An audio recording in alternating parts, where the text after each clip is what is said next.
Les premières situations qui peuvent affecter les dispositions de notre propre cœur, il y en a sûrement plus que 3. Mais la première que j'ai retenue, c'est le fait de tes propres erreurs. L'apôtre Pierre aimait Jésus. L'apôtre Pierre aimait Jésus et il était prêt à mourir pour lui. Il était sérieux, hein? Pierre était sérieux quand il disait que Jésus, je vais mourir pour toi. Parce que regarde, à un moment donné, quand il dit je vais mourir pour toi, Jésus lui dit écoute, au fait, avant même cette nuit, tu vas me renier 3 fois. Il dit non, moi jamais. Jean peut-être. Thomas certainement, lui il ne croit pas bien. Mais moi, non, moi je ne peux pas. Judas, il t'a déjà renié. Mais moi, non. Et puis regarde, hein, quand les soldats viennent pour arrêter Jésus, parce qu'on peut aller trop vite, on dit ouais Pierre, il parlait pour parler. Ah, il était sérieux, hein. Parce que quand on est venu arrêter Jésus, Pierre a sorti son épée. Et quand tu lis la Bible, tu vois que Pierre a coupé l'oreille de Malchus, okay, l'officier. Mais écoute, Pierre ne visait pas l'oreille. Ah, t'avais jamais vu ça? Mais toi aussi, mais Pierre ne visait pas l'oreille. Pierre voulait décimer le gars. Il était prêt à mourir. Il dit, allez, tous pour Jésus. Où sont-ils les Romains?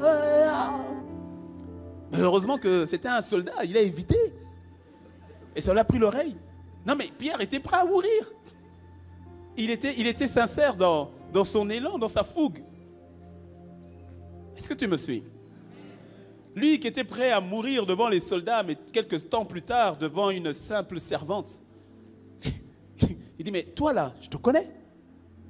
Mais toi là, tout à l'heure tu as dit gloire à Dieu. Ça c'est le langage de ceux qui sont avec Jésus là. Tout à l'heure tu as dit alléluia. Ça c'est vous là. Toi tu es avec eux, hein? Tu as dit qui? Moi? Non mais de quoi tu parles? Moi jamais. Mais moi je viens d'arriver. J'étais en voyage. Je viens d'arriver. Et quand il a renié 3 fois et que le coq a chanté, il y a une version des évangiles qui dit que Jésus était au loin et Jésus l'a simplement regardé. Tu sais, des fois, il y a juste des regards, tu dis rien. Mais Jésus l'a simplement regardé. Ce n'était pas un regard de condamnation. C'était juste un regard pour dire, écoute, je sais que tu l'as fait, mais je suis au courant, mais je te l'avais déjà dit. En fait, ce n'est pas un regard pour dire, Pierre, va-t'en. C'est un regard pour dire, je t'avais prévenu. Donc, t'inquiète. Est-ce que tu me suis? Oh, est-ce que je peux parler à quelqu'un? Laisse-moi te dire, si tu as fauté, si tu as péché, si tu es tombé, laisse-moi te dire, le ciel n'a pas été surpris. Il n'y a pas eu un conseil d'urgence. Oh, mon Dieu. Ou bien, oh, moi-même. Oh, qu'est-ce qu'on va faire? Oh, regarde ce qu'il a fait. Jésus, qu'est-ce qu'il a fait? Oh, comment a-t-il pu faire ça? Saint-Esprit, mais je ne savais pas. Les anges, oh misère. Il n'y a pas eu une cellule de crise. Il n'y a pas eu de cellule de crise. Ne fuis pas. Quand Adam a péché, Dieu n'était-il pas au courant qu'il avait péché? Et pourtant, la Bible nous dit que Dieu est revenu au point du rendez-vous tous les soirs, comme d'habitude.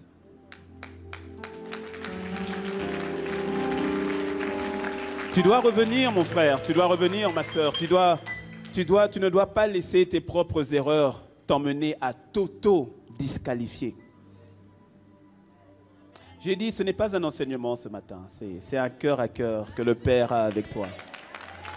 En appuyant tout ce que le Seigneur a déjà dit au travers de son serviteur, tout ce qui est dit, il m'a dit, c'est juste un cœur à cœur. Parce que le but, c'est que tout le monde, alors je sais pour quelqu'un, gloire à Dieu, aujourd'hui tu t'es relevé, ta foi est beaucoup plus ferme, gloire au Seigneur. Mais est-ce qu'on peut prendre le temps de s'arrêter pour aller chercher quelqu'un qui...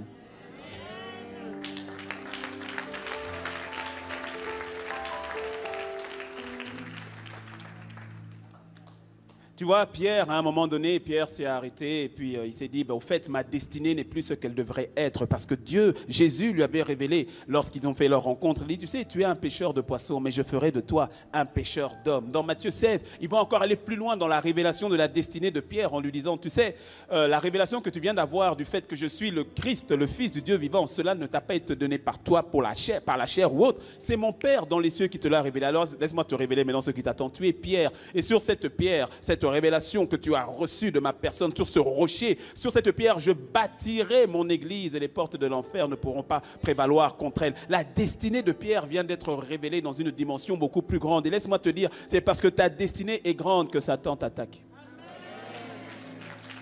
Oui.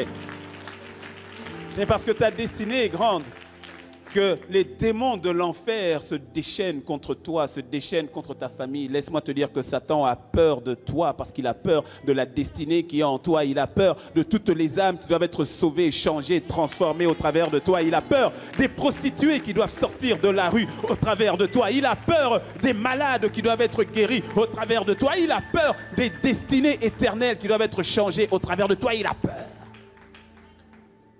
C'est ainsi que Jésus a dit à Pierre, Pierre, tu ne le sais peut-être pas, tu t'es réveillé ce matin, mais la nuit, dans le milieu spirituel, il y a quelque chose qui s'est passé. Satan t'a réclamé afin de te cribler comme le froment. Mais t'inquiète, j'ai prié, j'ai intercédé pour toi.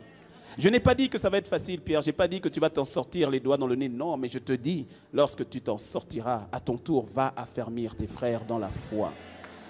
Est-ce que tu entends la voix du Seigneur qui te dit ne laisse pas tes erreurs venir te disqualifier parce que Dieu ne t'a pas disqualifié. Il faut que tu reviennes à nouveau. Ne fais pas comme Pierre qui à un moment donné a dit moi qui devais être pêcheur d'hommes, je repars à la pêche aux poissons. C'est ainsi qu'il a voulu repartir à son ancienne vie. Le Seigneur m'a envoyé par son esprit afin de ramener quelqu'un et de revenir à l'appel initial. Tu es un pêcheur d'hommes, alors tu seras un pêcheur d'hommes. Tu es un pêcheur d'âmes, tu seras un pêcheur d'âmes. Ce que Dieu a dit qu'il va faire avec toi, il le fait.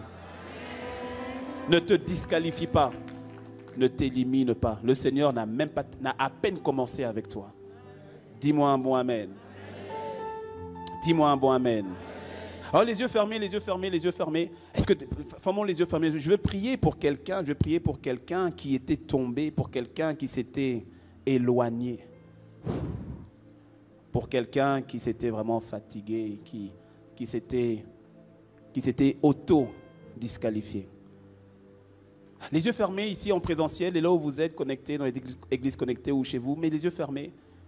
Laisse-moi juste faire une prière rapide parce que nous avons prié pour l'esprit prophétique et faire une prière rapide. Si c'est ton cas, ne te lève pas, mais lève simplement la main là où tu es. Tu sais, là tu es tombé dans le péché, tu le sais, tu le sais. Tu marchais avec Dieu et tu es tombé dans le péché, tu le sais.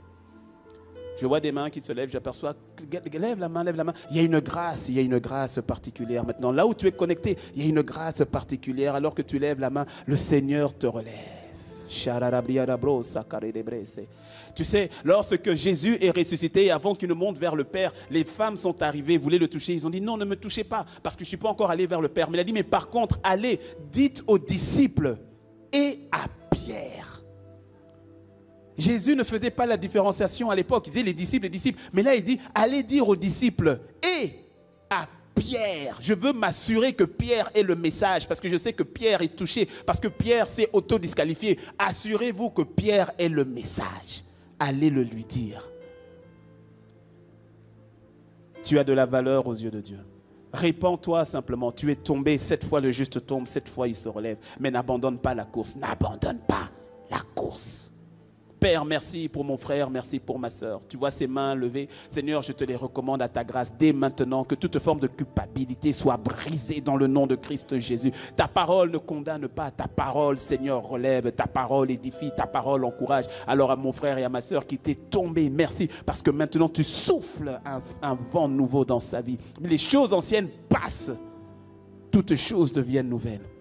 Merci de ce que mon frère et ma soeur disent au revoir à ceux qui avaient vomi et ils reviennent à toi. Merci parce que tu les ramènes à toi. Merci parce que tu les ramènes à toi. Que tout ce qui avait pu être parole de condamnation de notre part, parce que nous avons tendance à vite culpabiliser ceux-là qui ont rétrogradé, qui sont retournés dans le péché. Père, pardonne-nous. Et que tout ce qui avait été envoyé dans leur cœur, ces flèches qui avaient été plantées dans leur cœur, soient ôtées et détruites. Et que Père, ton amour et ta grâce envahissent les cœurs et qu'ils se relèvent, qu'ils remettent leur armure et qu'ils marchent à nouveau avec toi, dans le nom de Jésus, qu'il en soit ainsi. Et que quelqu'un dise un bon, dis un bon.